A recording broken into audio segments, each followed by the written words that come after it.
একটা ছেলে জীবনে স্ট্রাগল করে কারণ প্রতিটা ছেলের বুকে একটা স্বপ্ন থাকে যে তার পরিবারের মুখে হাসি ফোটাবে, সে নিজের পায়ে দাঁড়াবে।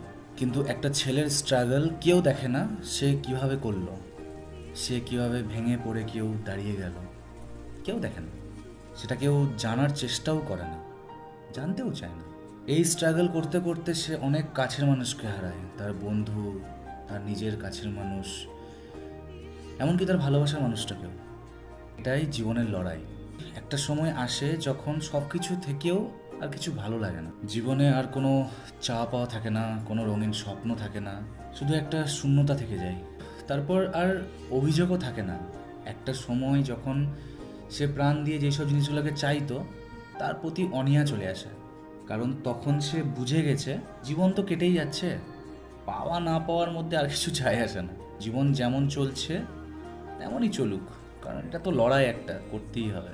এই হারিয়ে যাওয়া মানুষগুলো, এই ভাঙা মন কাউকে বোঝানোর জন্য নয়, এটা শুধু একটা ছেলের চুপচাপ টিকে থাকার গল্প।